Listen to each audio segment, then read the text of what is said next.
Roe versus Wade, a landmark in legal history. Before 1973, an estimated 200,000 illegal abortions occurred each year in the US, many in unsafe and unsanitary conditions. But all of that changed with one court ruling, Roe versus Wade.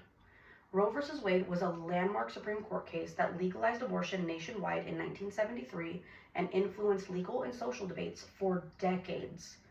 This is a story that begins with one woman's legal fight for her rights, what the courts decided, and why its influence still sparks controversy to this day.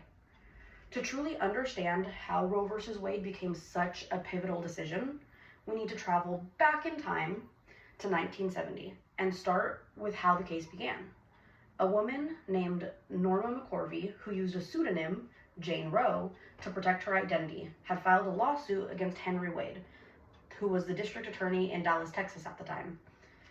At the time, abortion was illegal in many states, including Texas, unless the mother's life was in danger.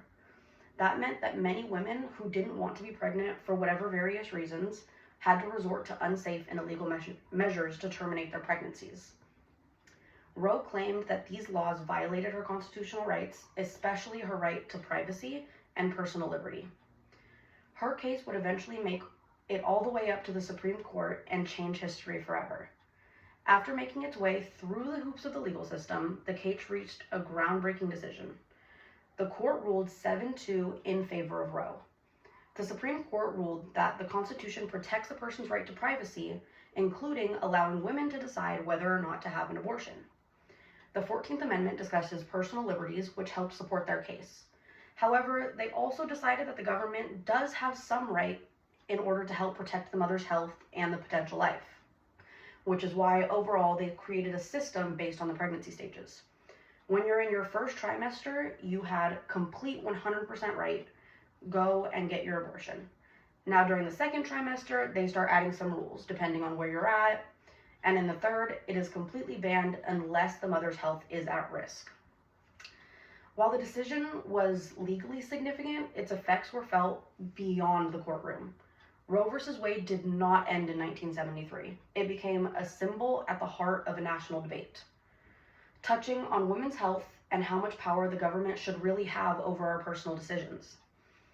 Over the years, many states tried desperately to chip away at Roe, creating laws that tested its limits, such as waiting periods, parental consents, and clinical restrictions.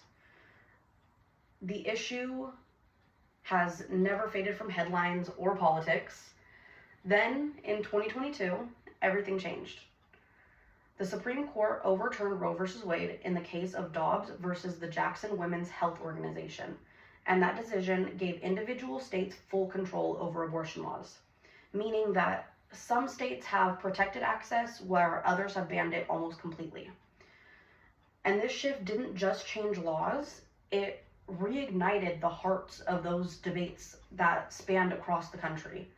Whether people were celebrating or devastated, there was one thing that was made clear: Roe versus Wade has left a mark on America that will not be forgotten. Roe versus Wade started as a one woman's challenge to Texas law, but it quickly became a landmark decision that shaped the conversation around reproductive rights, privacy, and the power of the courts. It lasted nearly 50 years, and its fall in 2022 reignited the very debate that it was started to once settle. Now, no matter what your personal beliefs are, whether you see it as a mistake or as progress, Roe versus Wade has changed America. It is much more than a court case. It is a symbol of how deeply personal issues can become legal, political, and nationally turning points. And I believe that its story is very far from over.